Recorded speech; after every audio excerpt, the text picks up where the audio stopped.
Welcome to this first lecture that we're going to be having for our course. It's the orientation lecture.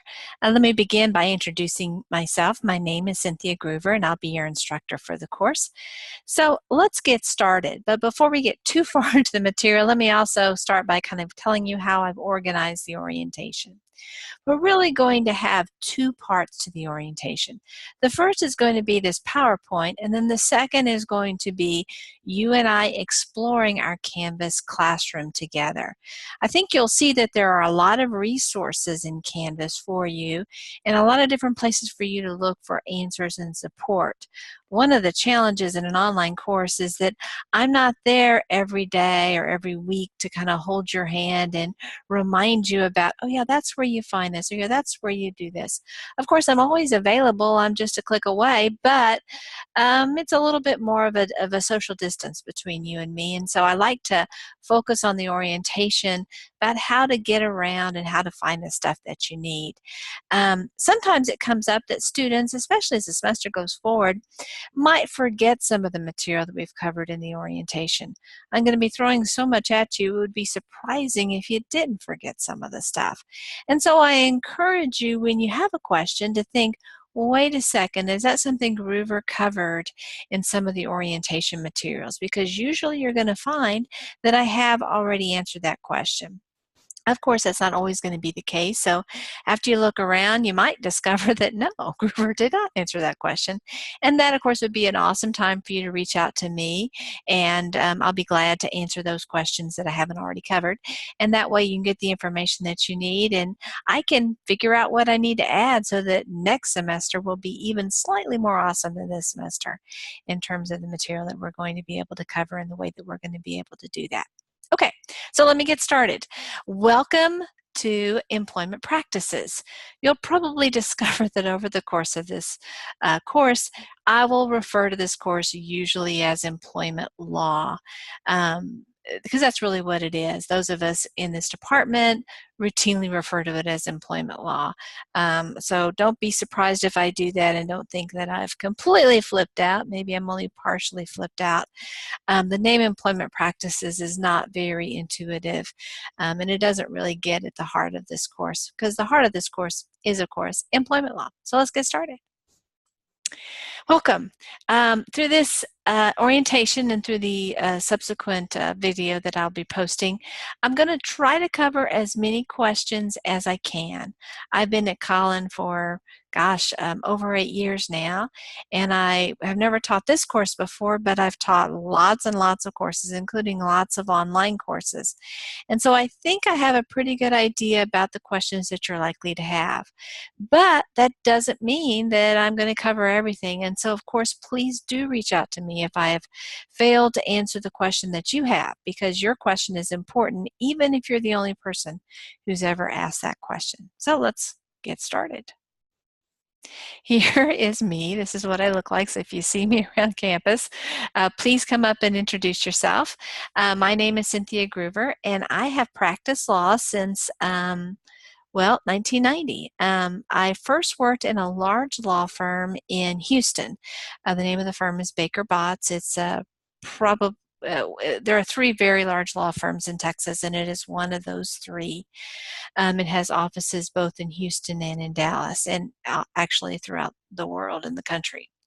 I then went to work for a large corporation, J.C. Penney in Plano, and I was there for 17 years. For most of my career, in fact, I would say virtually all of my career, I practiced labor and employment law. So I do know a lot about this subject. I've also been a litigator, and that's important. Most labor and employment attorneys have also been litigators, because what you're focused on when you're trying to defend your client in labor and employment disputes is, if this doesn't get resolved amicably, what's going to happen in the court system? And if you don't have that experience, and you're not as qualified to give your client valuable information about the likelihoods of success. I've been at Collin on a full-time basis since 2010, and I am the discipline lead for the paralegal program for business law, and also for hospitality law, and again this semester for this employment practices class. I'm hoping to continue teaching this course going forward. It is, as I say, a passion of mine, labor and employment law, and so I'm very, very excited to be given this opportunity.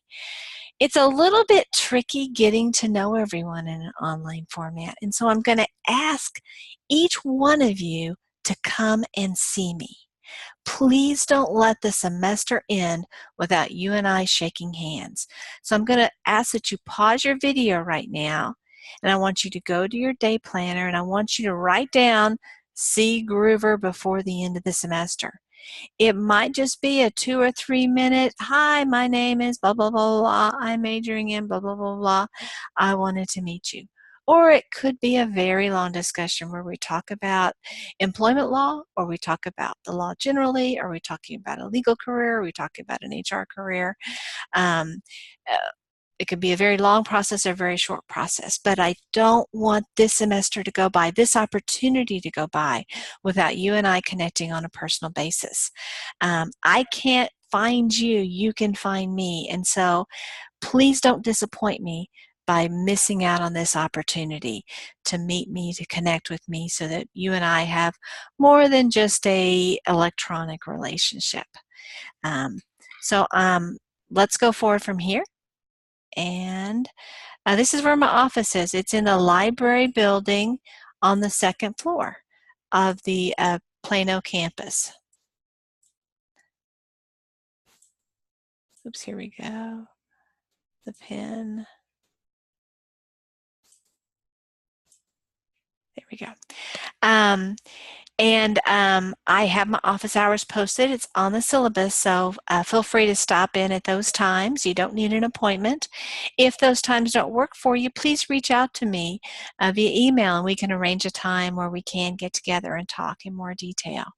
I provide lots of support, both academic support in terms of mastering the materials in this course, but also professional assistance.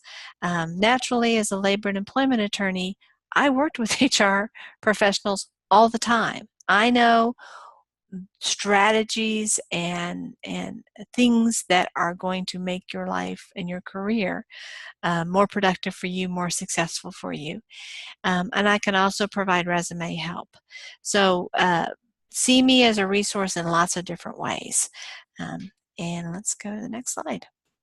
Textbook. This is a little bit of a different course because you really have well, in a way, 3 resources. You have your textbook, you have the Connect, and then you also have the Connect material. So when you buy the textbook, be sure to get a version of the textbook that also has the Connect resource. The publisher of our textbook is McGraw-Hill, and the McGraw-Hill is an online tool that helps you be successful in the material. We'll talk a little bit more about that in the online lecture, but it is really a very neat program. I've dealt with a lot of online supplements to textbooks, and I really, really like the Connect tool. I think that you'll find that it really adds value to the course. Some students say, gosh, I'm on a budget. I just don't know if I can spend that amount of money. I completely get the budget issue. In my other courses, I'm always trying to figure out, do we need a textbook? Do we not need a textbook? What can we do to make it less expensive? I can tell you, though, that at least for this semester, you cannot be successful in this course without Connect. Since this is the first time that I've taught this course, I was given the textbook and the Connect materials, and so we need to use those this semester.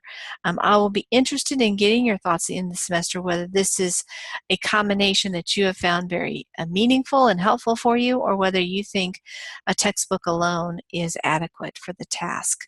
So I'm willing to revisit that, but I can't revisit it this semester, so you absolutely do need the Connect materials. You will not be able to be successful in the course without them.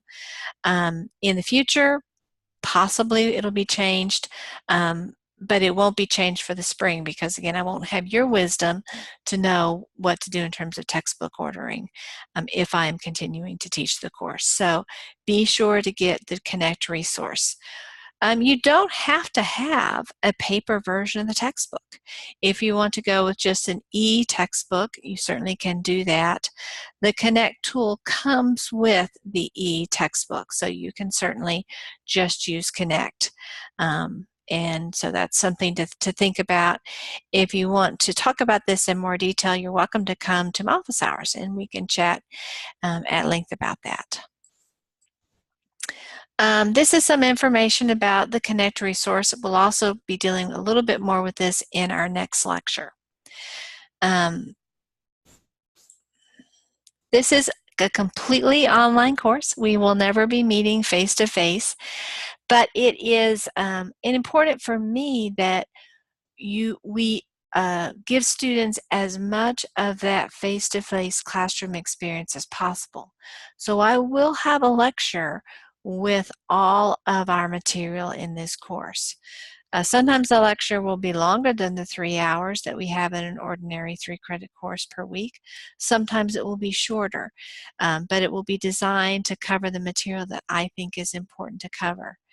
Sometimes students think, well, gosh, I'm taking an online course. I really don't have to watch the lecture. That's not true for my classes. The lecture is absolutely essential. You won't be successful in the course without the lecture.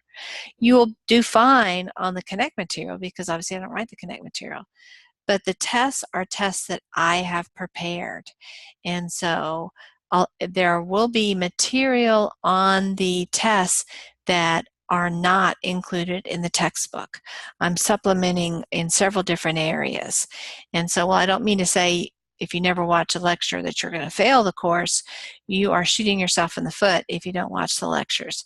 It is going to be a very, very helpful tool to be successful in the course. So I hope that you will. I'm trying to make them engaging, and so hopefully you'll find them a reasonably interesting way of learning the materials. I suggest when you watch the lectures that you break them down.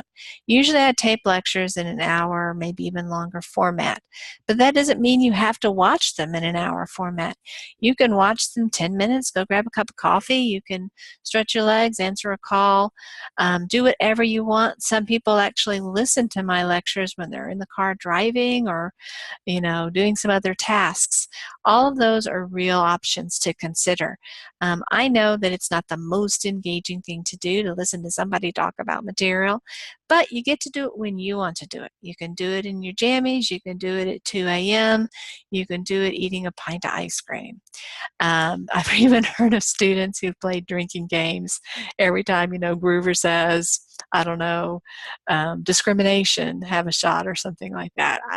That's for you to decide whether you want to do that. But it is really important that you do watch the lectures. If, of course, you have questions, you can't ask them as you would in a class. That's kind of the downside of the online format. But just because you can't do it in real time doesn't mean that I am not very interested in hearing your questions, hearing your comments, and responding to them. And so please don't hesitate. If it's something that you want to share with the class, we'll talk about a mechanism by which you can raise those questions in a discussion board. And sometimes, though, you may have a personal question. Maybe you aren't someone who likes to share their questions in front of the whole class, which is perfectly understandable. And of course, under those circumstances, you can stop on my office hours, send me an email, or talk to me over the phone to get those issues resolved. I'd like to kind of give you a point of reference for how I'm going to do this class. It's lectures. I have ordered, and we'll go over this in the next class, I have a presentation, the order that you ought to do the parts. I mean, it's not awful if you're not able to follow that pattern. It's more important you get the work done than you do it in a particular order. But there is a logic to why I'm suggesting that you complete items in a particular order.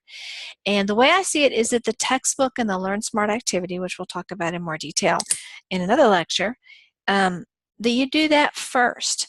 It's going to introduce you to the big concepts. And so when you're reading the material, think to yourself, what's the big idea in this section or on this page? How is this big idea related to the big idea I had on the last page?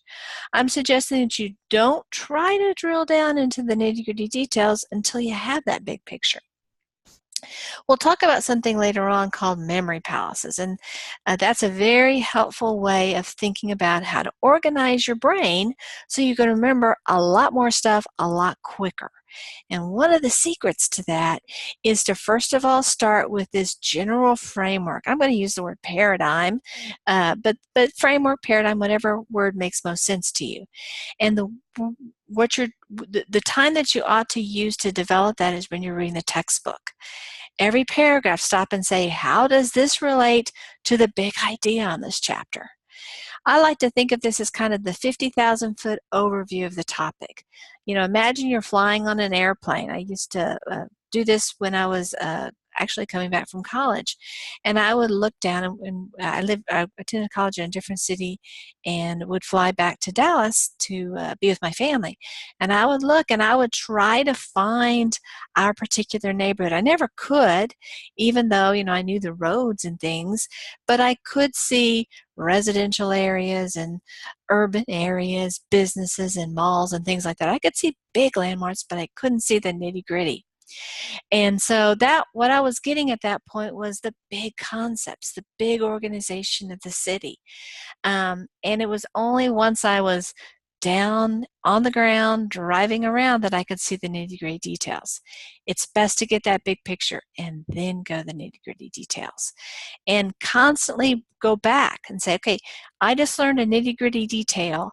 How does that relate to those big concepts that I already had?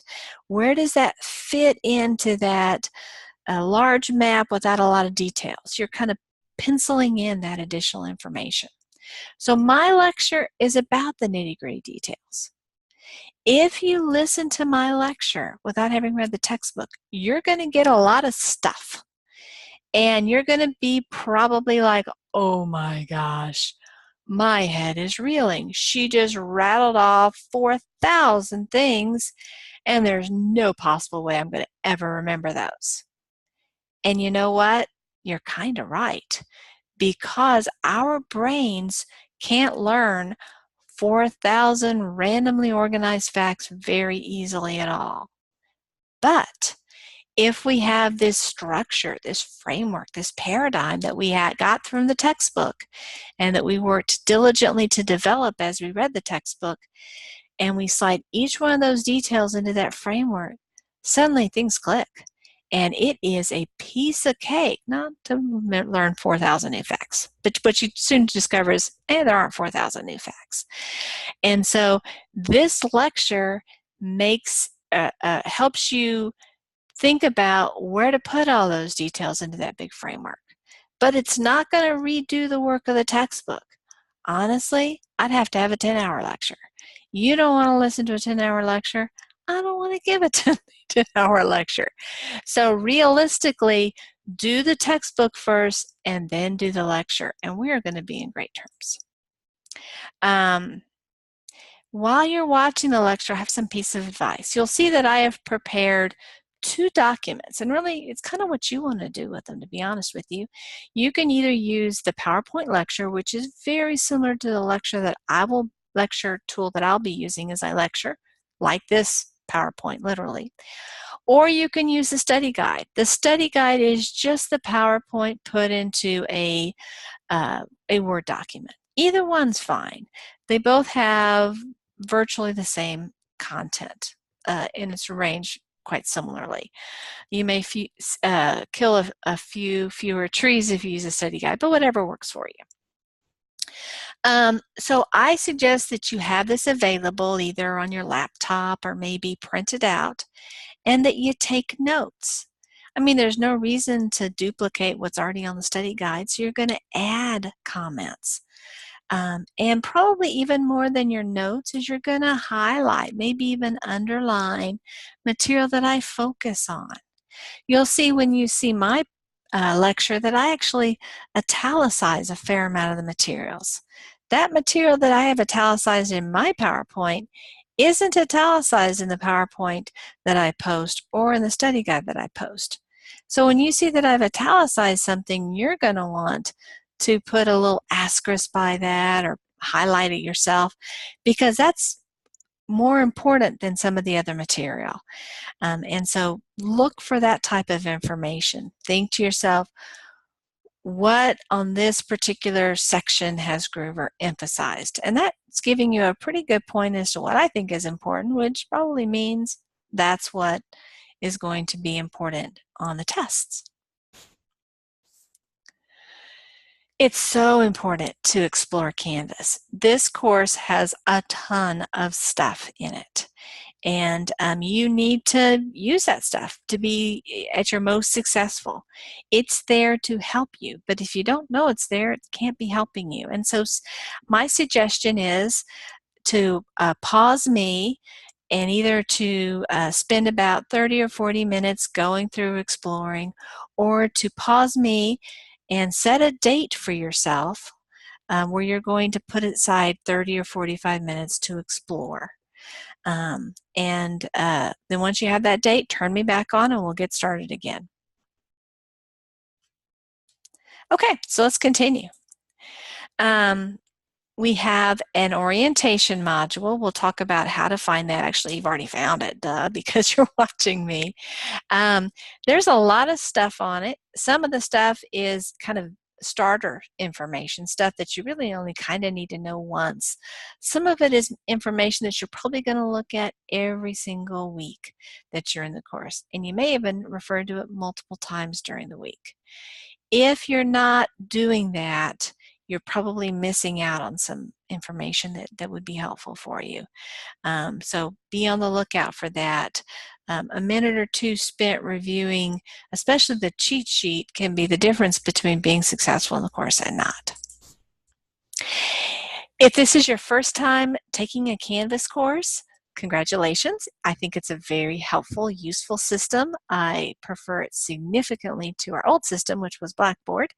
But if you're new to it, just like anything else, there's a few quirks, a few secrets that you may find useful. And so here is a useful link that you may want to use to connect with the material. I also have other materials posted. Some things to think about as you are making progress in the course if you're struggling with Canvas. You're also welcome to come to my office hours, and I'm happy to sit down with you. I don't know that I'm a Canvas expert, but I've done a lot of stuff on it, and so I think that I'll be able to assist you in finding what you need. Read your syllabus. I would say if you were to get a group of college professors together and we were to say, gosh, what's your biggest piece of advice for your students? It'd probably be this. Learning when the due dates are, learning what order we're doing things in, and learning about how important each item is can be so important to your overall success. I have had students who have been concerned, frustrated, upset about missing a point on an assignment, and I will say to them, you know what, whether you're right or you're wrong about whether you deserve that point, it's not going to change your grade because it's just one question on one assignment. Instead, focus on something that might change your grade. So us having a 30-minute conversation about whether you get a point for this or not is not a good use of your time. If you had spent that 30 minutes working on test preparation, you probably would have seen a significant benefit. So knowing where to invest your time and learning what to focus on is just a smart time management tool. And so I'm going to encourage you to think in those terms. And the way to figure out where to invest your time is to look at the syllabus. I like to say that 90%, I think this is a conservative estimate, 90% of the questions I get asked are going to be in the syllabus or possibly in the announcements. You're going to get your quickest answer by looking in these places. If you can't find them in the syllabus and the announcement and you can't find them in the orientation materials, then please do reach out to me. If they are available in these places, I'm probably going to refer you to those. Hey, thanks for the question. You'll find that information in the syllabus. I do that not to be mean or to embarrass you, but instead to direct you to the resources that are going to be helpful for you. You are the adult and you're the person who's responsible for your success in the course, and this is the place you're going to find that recipe for success.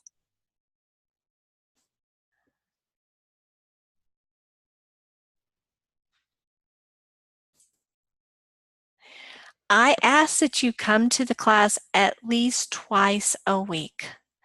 And I would say ask, to be successful, you need to come twice a week because um, there's going to be, you're going to want to make 2 discussion board posts. You're going to want to watch the lecture. You're going to want to take a quiz. And you can't do all of that in a once a week type situation. I also ask that you come by at least Tuesday of the week for your first login. You'll want to check Canvas announcements. Now, I do send all announcements. They're available on Canvas, but they're also going to be sent to your Cougar Web email address, and so you can get them through that mechanism. And you'll want to also check the discussion board. I don't want to say each time you log in, but if you log in only twice a week, then you'll want to go there each time because you'll want to make your post and also your reply post. We'll talk more about that going forward. You'll want to make at least 2 discussion board posts for each weekly topic. Your first post, which I call your substantive post, you need to post by noon on Saturday. Your next post, your reply post, and you're not replying to yourself, you're replying to another student, that needs to be made by 11:59 p.m. on Sunday. Obviously, it's wonderful and helpful if you make your substantive posts a lot earlier. Since you're visiting on Tuesday, you might as well knock it out on Tuesday or maybe Wednesday or Thursday. It's much more helpful to other folks in the class because if everybody waits until noon on Saturday to make their substantive post, it means you can't make your reply post until after then. And you might be planning on going out of town for the weekend, or maybe you have some other plans that make it difficult to complete that. So it's better to do it earlier rather than later. When you make a substantive post, what you're doing is you're responding to the prompt that is on the discussion board. Your first post is what I call kind of a blind post. You can't see what anybody else has posted. And so that way you can't copy the ideas, or you won't feel bad if you happen to have made the same idea someone else had, because after all, there's a finite number of directions you can take on most of these discussion board posts. And so, yeah, it's likely to be the case that some of the things you say are not, you're not the only person who's ever had that thought. And so you're going to make that substantive post by the noon, and then you'll make a reply post. Obviously, you don't reply to your own. You'll reply to somebody else's. And basically what you're trying to do here is, in a respectful way, engage that person. You can say, I agree. You can say, I disagree. But whatever it is that you're agreeing or disagreeing with, you ought to explain why you're taking that position, or what about their post has caused you to revisit the topic or think about it in a different way. You certainly can make more than 2 posts. I encourage you to do so. I think many times the favorite part that people have of the class is the posts. I try hard to find issues of interest, and fortunately our topic, employment law, is very, very interesting, I think, inherently. And so I think that you'll find that there are lots of different topics to explore and lots of different ways to think about these issues. And so don't feel limited by 2 posts, but you're only required to make 2 posts.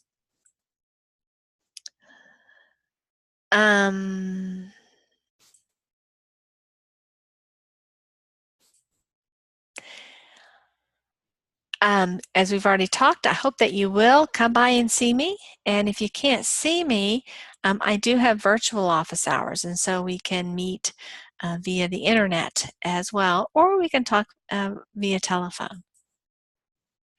Let's talk a little bit about email communication. Many of you in this class already work in a professional environment, and so what I'm about to say is going to be like, yeah, Grover, I already knew this stuff. But there may be some of y'all that maybe haven't worked as an HR professional yet, or maybe you're just beginning your career in this field and you may not have been told how to write emails. This is so important because the emails that very likely you'll be sending emails to all kinds of people all the time. This may be the only contact you have with certain people. There were clients I had when I was working at JCPenney especially that I only dealt with on email and maybe occasionally a telephone call. I never ever met them because of course JCPenney has stores everywhere, and so I was here in Plano and they might be in Timbuktu, and I didn't know what they looked like. They didn't know what I looked like. All we had was emails and occasional telephone calls. But you know what? I drew a lot of conclusions by their emails. Everybody does. And so your job as the HR professional is to put your best foot forward with emails, recognizing that that person you're dealing with may be that person who's going to recommend you for that promotion, or who's going to say something negative about you to your supervisor and is going to derail your plans for promotion. And so every time you send an email, you're thinking to yourself, how can I make this seem as professional as I possibly can? The first thing to keep in mind is this is my email. It's just my first initial and my last name @collin.edu. I do not have Cougar Mail in my email. You'll find instructors don't have that. There is a tool on Canvas that is an inbox tool. I don't use that. There's a whole involved reason why I don't use it, but you don't care about hearing that. So I'm not going to tell it to you, but I'm going to tell you right now that I don't check it. And so if you send me an email there, I'm not going to find it. Probably not for several days, maybe never. And so the secret is to send me an email. Why don't we pause right now and you make a notation wherever you keep your essential information that this is how to send me communications. Okay, hopefully we're back. Send your emails from your Cougar Mail address. Don't do it from your personal address. I'm not supposed to respond to folks who send it from the personal address. I a lot of times will, but then I have to look up your Cougar Mail address, and you happen to know your Cougar Mail address by heart. At least I hope you do. If you haven't yet, that's probably something useful to do. But if you would go ahead and pause and write this in your notes so that you'll know to send it here. You can also CC your quote-unquote real email address. That's fine, but you do need to send me your emails from your Cougar Mail email address.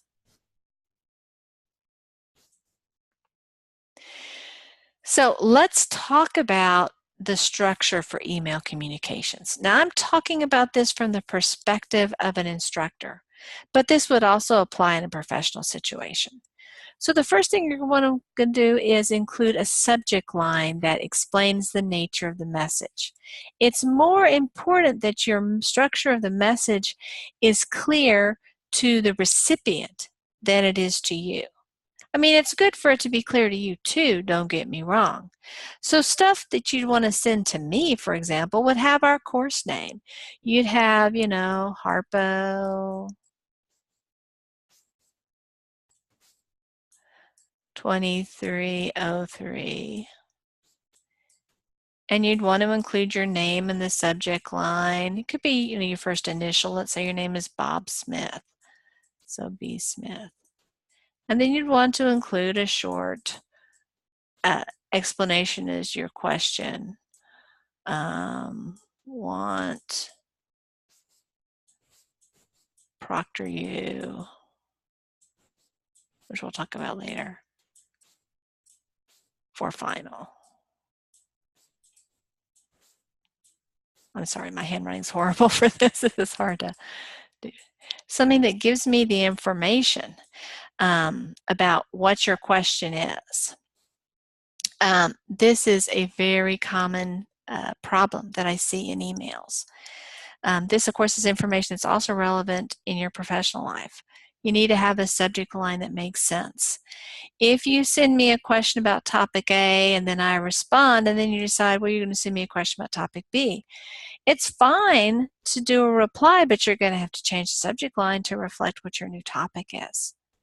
Then you're going to want to have a professional greeting. This one always works. This is always safe. Capital D, dear, whatever the honorific is, Mr., Ms., Doctor, Professor, whatever.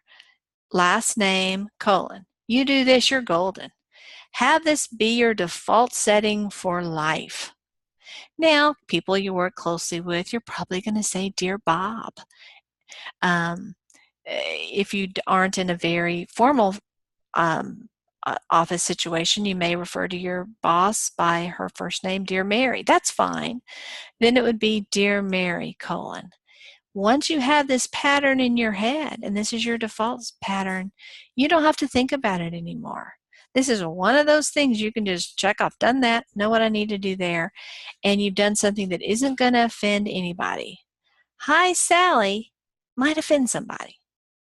I'm not going to say they're going to hate you for life, but they may think, wow, gosh, that's kind of informal. Wow, I'm her boss's boss. Why is she thinking she can first name me? Or why is she thinking hi instead of dear? Unless you know somebody pretty well, use this pattern. This isn't going to offend anybody, and this is very appropriate when you're dealing with instructors. Your next section is going to be a short explanation about why you're sending your email. Of course, you're going to spell proof it to make sure there's no typos, there's no grammatical errors. You're going to read it, you're going to read it again, you're going to read it a third time. I encourage you to read it aloud because for me at least, that's a lot easier way to catch errors. And so you want to have it be complete. Recognize that it's something you're dealing with, so it's important to you and it's something that you've thought a lot about. But I'm new to whatever the issue is. And so if you can make it as clear as possible to me, you're actually helping yourself, because if you send me something that isn't clear to me, I'm just going to have to send you an email saying, I don't understand. And then you're going to have to explain it to me. You're going to get a lot quicker response if you anticipate the questions. One way to do that is to have somebody who isn't involved in the situation read the email first. They can check for typos for one thing, number one. Number two, they can check for tone. Is this professional? Is this courteous? And they can also say, yeah, I get what your question is, or I'm not sure what this part is. This didn't make sense to me. And then, of course, you'll close with your name and your contact information. I'm going to give you a warning here. Emails sent from smartphones almost never meet these standards. And especially when they say at the bottom, sent from an iPhone. That's not very gracious, I'm going to be honest with you, because it tells the recipient, you really weren't worth me spending much time thinking about this email. I know that's not the message that you want to send, and so please don't send that message. Go ahead and compose it at a computer or a tablet so that it looks really nice and you're communicating to your recipient, hey, I know you're doing something else, I'm interrupting your day, and I care that I'm interrupting your day, and I want to make this as painless as possible. You do that to help that person help you.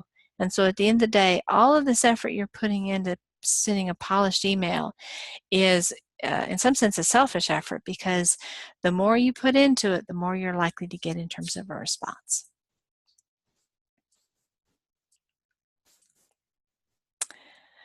Here's a little discussion about posting etiquette.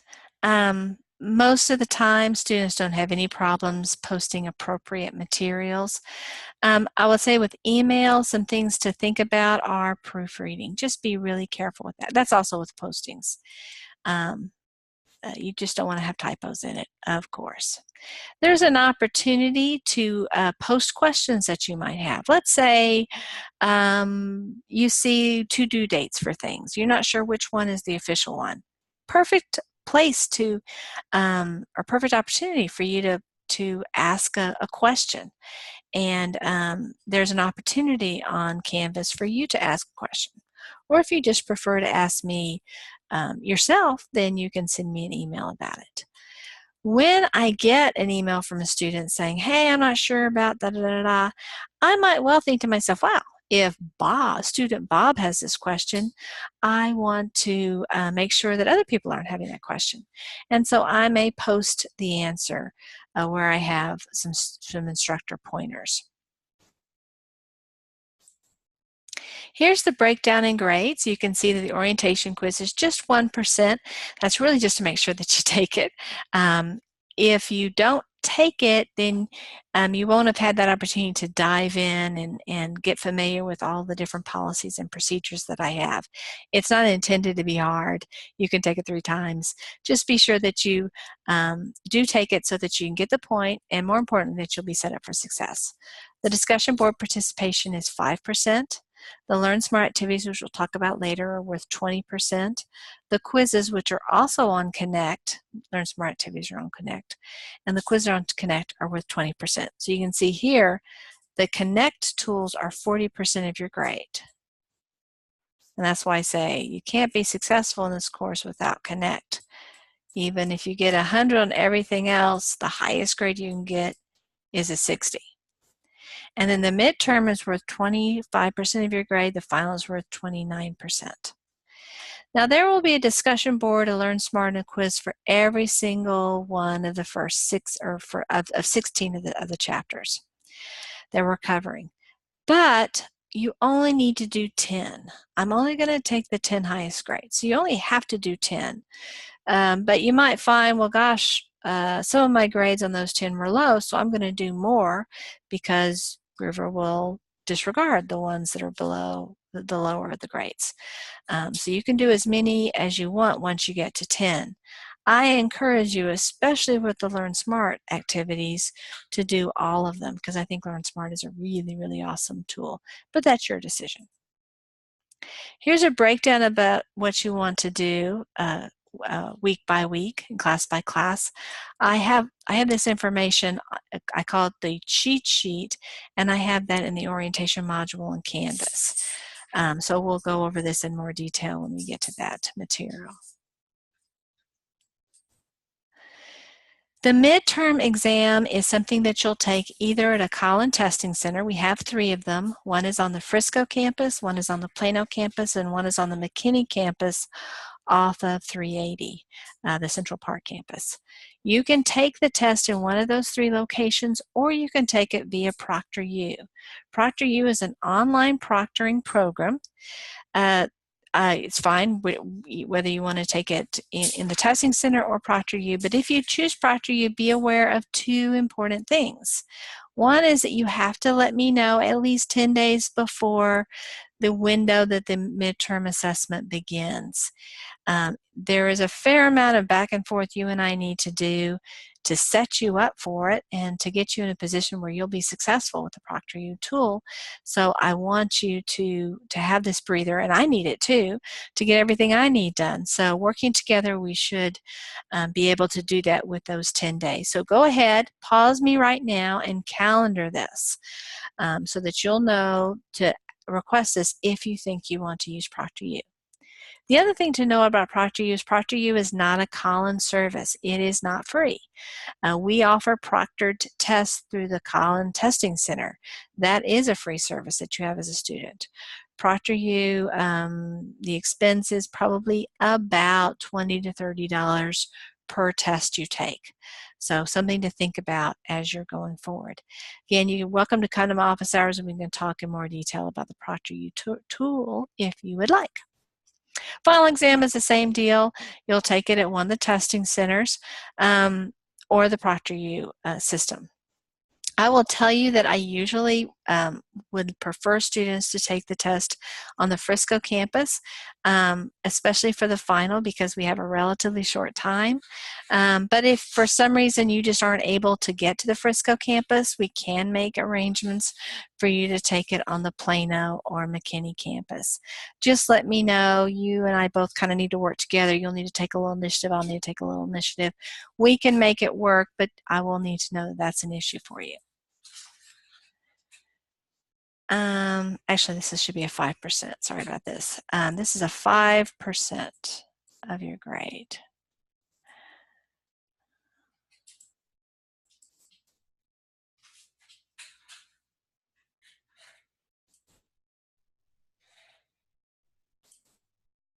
See if there's anything we have to talk about.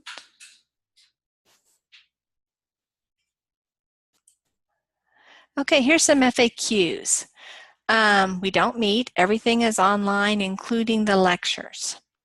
You can work ahead. I get one of the benefits of this online environment is that you can do it at times that are most convenient for you.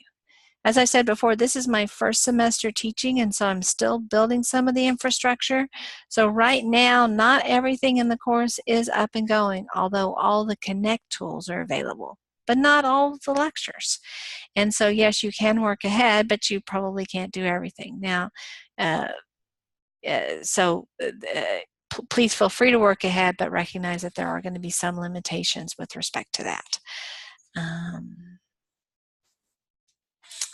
If you have computer problems, you don't have to worry about those, because guess what? You have access to the computer labs that Cullen has on all 3 of its major campuses.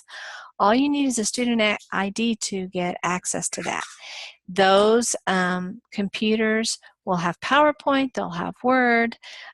You can listen to the lectures. You have to bring earbuds or headphones, but you can do everything you need to do for this course in one of those computer labs. So it is definitely not an expectation that you will have a computer.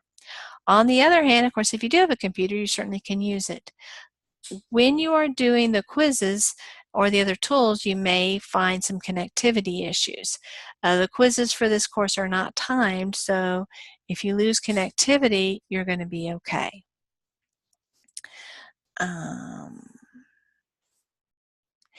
What if you get a 0 on something? Well, of course, the secret here is to look at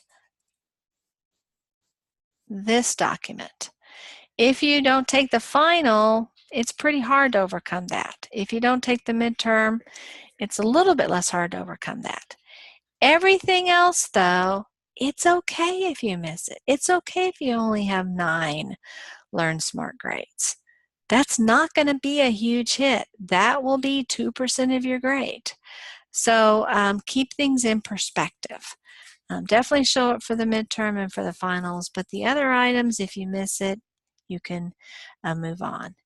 I'm doing something a little different this time in this course, in that other than the midterm and the final, I don't have any deadlines for the assignments up until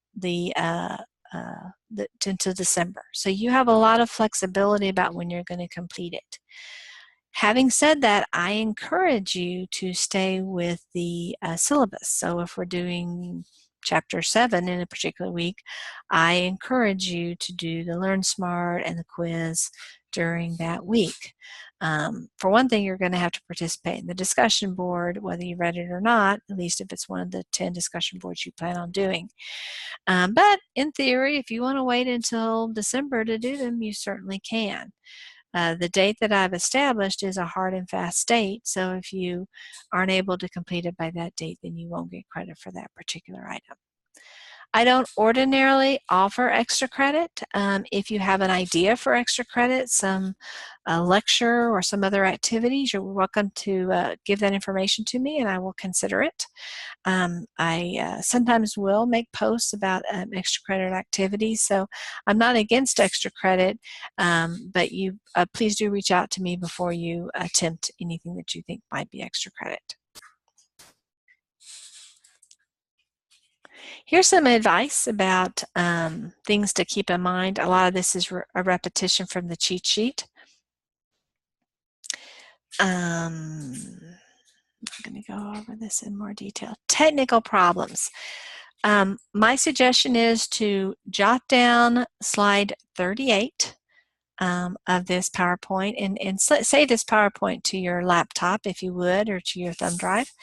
And that way you can have this even when maybe Canvas is down. These are technical problems that might arise, and here are some common ways of solving these problems. I am not a technical guru. The real experts are the e-learning center folks.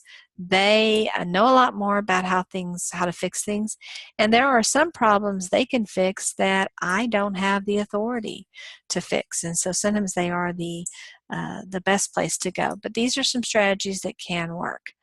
I don't have a lot of strategies beyond this, so while I'm happy to troubleshoot with you, come to my office hours and we'll play around with it, I don't have a lot of expertise beyond this, and so I may not be the most helpful person. So you may want to print this one out just to have it handy in the event that you have some challenges. Well, we are at the end of our PowerPoint. Thank you so much for your attention. I am looking forward with great enthusiasm for this course and looking forward to getting to know each one of you on a personal basis. Thanks for your time, and I will see you in our next orientation lecture. Take care. Bye-bye.